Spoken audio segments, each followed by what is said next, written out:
Hey guys, welcome back to the channel. Today we are working on our own rig. You guys saw from sled pulling, we had some issues with the suspension. Well, today we're gonna tackle some of that. We have essentially 3 items we're doing on the suspension. We have traction bars, which I probably won't film. You bolt them, or you hold them up, weld them on. You guys have seen me do it a million times. I'll probably throw it in at the end of this video. And then to get rid of our stupid radius arms. I don't even think they ride that much better than a 4-link, so we're going to a 4-link. Proform Fab, found them online, ordered their kit. We got the 0 to 3 inch non-adjustable 4-link kit. As you can see here, I owe them nothing. I paid full price. I will give you guys an honest review like I always do. Couple things. The box looked terrible.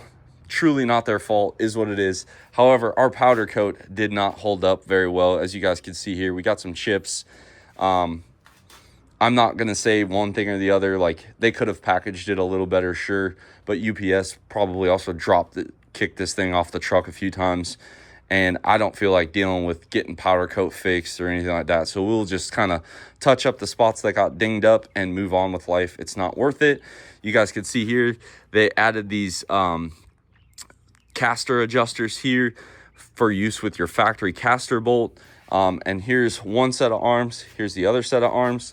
My only other thing is they gave us these awesome bushings, and you guys can see here, they're meant to have grease. They did not include any grease, so I had to go get a blister pack of grease. It does come with the hardware. These are 100% bolt-on. They say they install in about 45 minutes. We're gonna get to work today on the front 4-link. Yeah, tires are coming off, and we will show you guys a trick that I use when I do suspension to avoid the alignment shop. Let's get to work.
Let's go. No, 2 more? Keep going. You got Here? No, we don't have to take those off.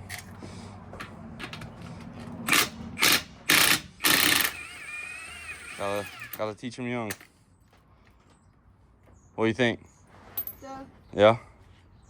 All right, after your morning dose of child labor, this is what I do to make sure we don't have to go to the alignment shop. You're gonna measure your angle here. So we have 81.3. Then we'll take this radius arm out, put our new 4-link in, and use that adjustable caster to get us back to 81.3.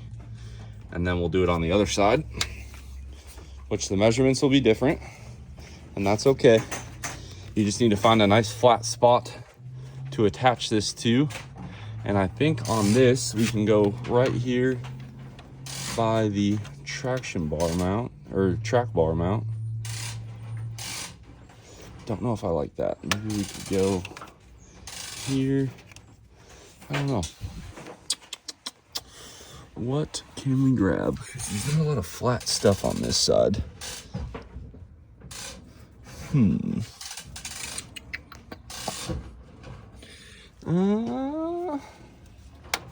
Guess this is our best option here.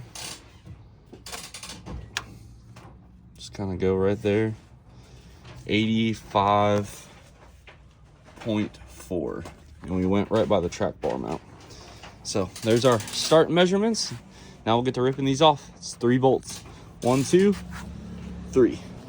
All right, hindsight being 50-50, I should have used my shorter jack stands for the axle. Now we're gonna jack up the frame, so that way when you unbolt the arm, it does not swing on us. So we're gonna let the suspension kind of catch itself and hope that it is back heavy enough to allow us to do what we need to do. So next time you guys see it, the jack stands will be in a different location. We have the axle jacked on jack stands and the frame. So now we can actually do what I was originally gonna do. I apologize, but you know, we found the error in our ways. So we're gonna put our magnet back here, and we're at 88.8. That should be easy to remember. And then we'll come around to this side here and put it right here, and we're at 87. So that's our final measurements. Now we're gonna go ahead and bust these loose. Once I get the first one out, I'll pick up the camera and kind of show you guys how we do it. But you got this bolt, which is your caster bolt, with nuts on the back side. And then you got that bolt that goes through the radius arm, and they should drop right out. They kind of, that side drops down, and then you kind of pull it off. What are you gonna tell Meyer? Here, take it down. He needed to help us take it down? Yeah. Yeah, he really left us hanging. But anyway, guys, we got our radius arm out. This bolt didn't fight me, but I had to take out this bolt and that bolt, and then this one just kind of came out no problem. Our bushings still look like they're in decent shape. I don't see any big cracking or anything, so we'll leave those alone.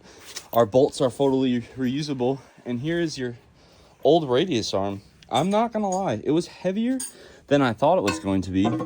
They're actually pretty stout. As you can see, we have quite the spider web going on in there, but that's okay, you know. Probably a black widow or two in there. We'll just leave that be. And now it's time to put our bracket on. And once we get our bracket on, then we can put our arms in. And I am gonna look at the instructions. They gave you torque specs and everything. Honestly, pretty decent instructions for what I'm used to. Okay, so we are going through the instructions. So far, so good. We figured out that there's a bolt that goes under here through the frame. And then if you guys look right up there, you guys see that nut? So it goes through an existing hole in the frame right here. And then the factory radius arm bracket gets used to hold the upper bolt in where the upper control arm goes. And then you guys can see down here where the lower control arm goes. So far, pretty self-explanatory. We're gonna go ahead and get our bushings thrown in and get this side of the arms. So on the axle side, you reuse your factory hardware. They include a new lower control arm mounting bolt, and then you reuse your factory hardware. So the only thing I would say is if you guys have a rusty truck, stuff like that, you may want to order some new hardware, especially that adjustable bolt over there for your caster and camber. But so far so good. I'm gonna get the rest of the side mocked up, and then on the following side, we'll get you guys set up on a time lapse now that I have all the tools out and kind of know. We also had to move our jack stands further back, so a little bit of foresight. I put them right here under the cab mount on both sides, and we'll just keep chugging along. We got Assistant Blakely on the camera, guys. We're going to lube up our bushings a little bit with a little bit of Windex. Press the one side in like so. We'll lube up the other side, a little bit of Windex, and go like that. This pipe also needed the burrs knocked out of it, so -1.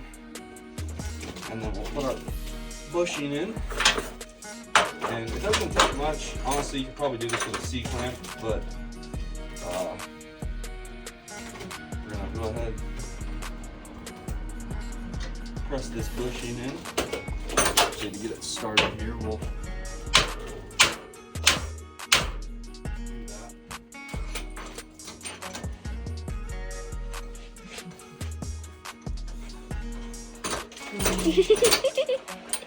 What are you laughing at? Because you made it fall.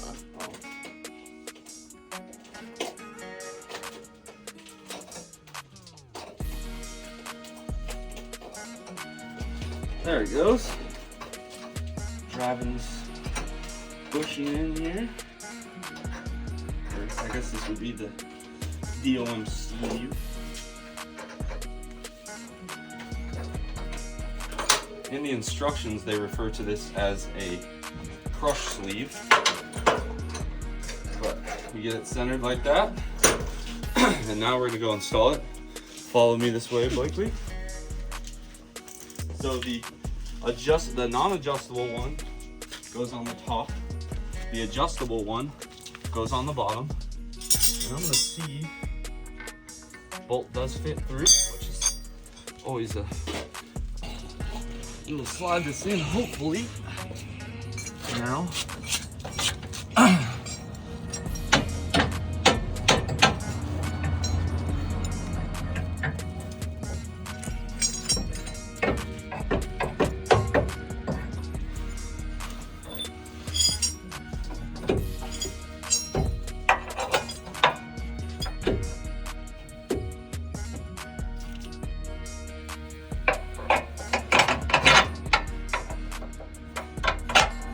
You're only lining up 4 things at one time, but that's okay. And then you're gonna reuse your factory hardware. Come around here, B. Your factory hardware, the bolt goes through this side here. And as you can see, we do have a little bit of misalignment, which we will figure out either by finesse or force.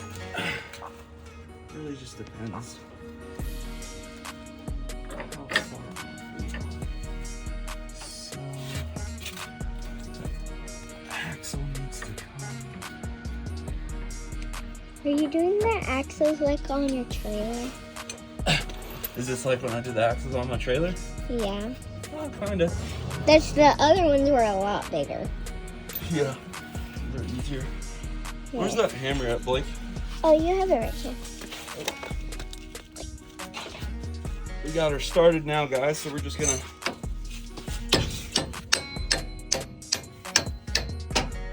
lightly tap it in. And now we can do the bottom bar. That's on. They do give you a nice nylock nut, good washers. And then obviously your factory hardware is 10.9. That's the only reason why I feel like grade 8 would have been a little nicer. I'm sure somebody in the comments will tell us how that's wrong, but I don't know.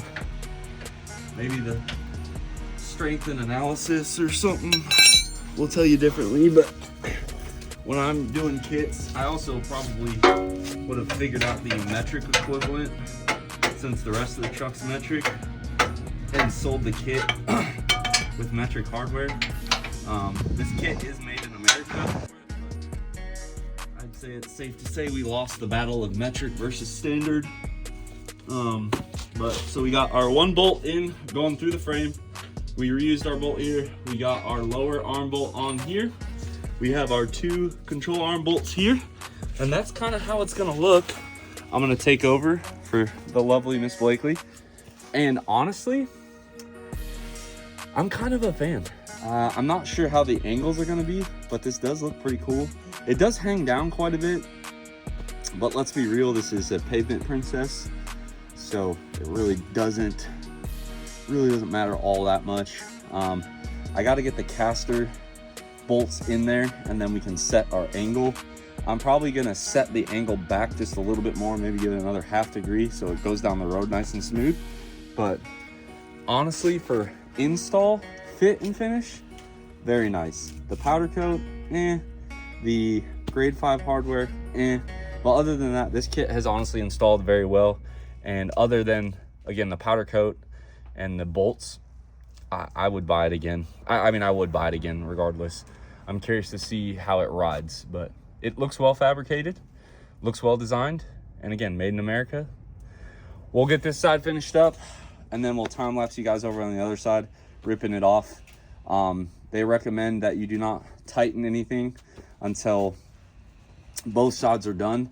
And what we will do to set ride height is I will leave the jack stands down.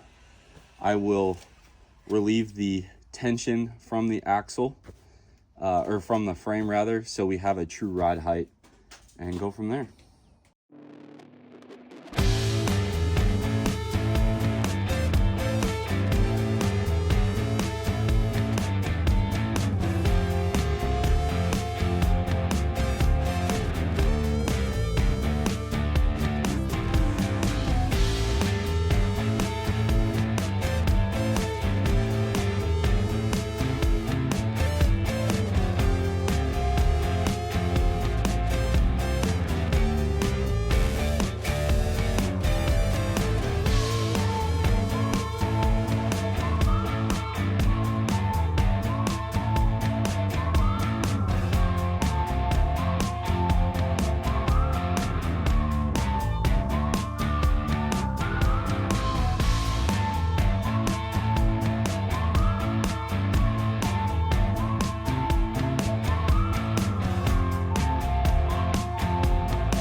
All right, folks, and there you have it. Nice little time lapse with old Blakely handing me tools. We got the bracket on, we got our 2 bars on, and now it is time to pull our frame jack stands, essentially simulating what this thing would do on the tires.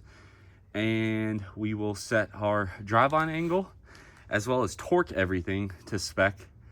I'm gonna have to Google some of the specs because I don't know the front, and they didn't include the front. They included all the torque specs for the bolts they provided, just not the specs for the factory bolts. So big shout out to David for letting me still use his Pro Demand account, and we'll keep going. I'd assume those are gonna torque pretty high though, judging by the size and grade. But yeah, not bad. Much easier on the second side once you got it figured out. What is screwing us up a little bit is the truck is lifted a little past ride height, so the axle is a little crooked, is what it is. But we got it all lined up, just took a little bit more finesse.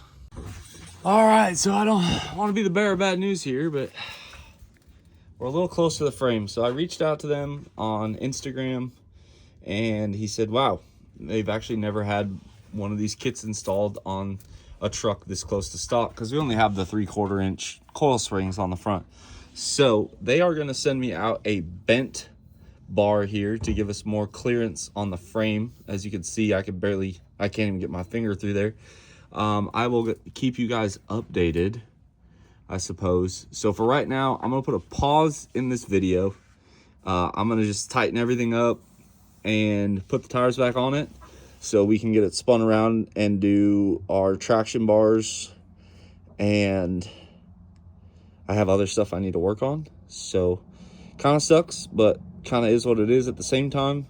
So we will just kind of put it together loosely for right now, and wait until they get the right arms. And I'll be honest, they owned up to it. They're like, oh dang, like I didn't even know. They're going to modify the listing as well to reflect this. So everyone makes mistakes. They handled it well, and we'll wait to get the new arms in and go from there. All right, folks, see this ground? That's wet. I'm soaked. We got rained on. It's cold. I'm tired, but no excuses here at the home garage. All right. We got our tires back on. So I did try it. The bent bars did have enough clearance with the 1/2-inch coil, but it was still a little too close for comfort. And I already had these longer coils, so I put the longer coils in. These are the 1 3/4 Thurin coils. Originally, we had the 1/2-inch coils. What I have found on these Thurin coils on my truck today is that we got about just under an inch out of them. So if you guys look, and we'll have some more update videos once this thing's running, we are still very much raked as a dually. And now we have our beautiful 4-link bars that I'm gonna have to paint. Again, like I said, they got a little scratched up in powder. This new batch that they did not have that problem. So you know what, we'll chalk it up to just a mistake. We're gonna paint them anyway. And we got everything torqued. I got the caster set to what I think is right, but we also have steering we're gonna do on this truck. So we're gonna kind of we'll just let it ride for right now, and we'll just take it and let a professional align it. But you guys can see there, plenty of clearance now on the frame. So big thank you to Proform on not only admitting that their kit didn't actually fit what it said it fit, big thank you to them on getting the correct ones shipped out in a timely fashion. So yeah, I had to adjust our Thurin track bar as well. And guys, I do apologize that this video spanned so much time and there was compound fab in between. I do my best to keep the channel kind of moving forward and progressing. So once we hit the snag on the 4-link bar, we transitioned over. So that's why some of these videos don't seem so linear. I'll tell you what, I am soaked. I'm cold. My knees hurt. Getting old. But we got it done. And again, big thank you to Proform Fab. It took them about 10 days to turn around a new bar. I appreciate that. They didn't charge me anything, which is awesome because it truly did not fit, as you guys saw, but they owned up to it moving forward. I think I'd use them again. I'll let you guys kind of know how it rides, how it sled pulls, which is why we did this, and kind of keep you guys up to date on it. But they look like they're good quality. I also apologize. I think they might be in Tennessee, not Wisconsin, but either way, they look good. Hopefully they perform good. Our radius arms weren't shot, but they definitely had some play in them. So I don't feel like this was a waste of money. And they're pretty affordable, again. So we'll get the old bars. I'll message them, figure out what they want to do with them. Hopefully I can just ship them back. But I got them all packaged up and in the box, ready to go back to them. We did have to lengthen our Thurin bar by about a 1/2 inch. Obviously, you know, a squared plus b squared equals c squared. So we had to make the bar a little bit longer to accommodate the new lift. The truck looks awesome. The new Thurin coils installed, obviously no issues whatsoever. And yeah, we're just gonna keep pounding away at this. You guys saw our 2 compound turbo fab, our fleece transmission cooler, and then obviously this video is next. And then we have some pretty exciting stuff coming for the steering that I'm excited to try, some new products. And then we obviously have to reassemble the compounds and go fire this thing up once we get our injectors back and once we get our turbo powder coated and our pipes powder coated. So give this one a big thumbs up, drop your comments down below, subscribe if you're not already, and as always guys, I will catch y'all on the next one.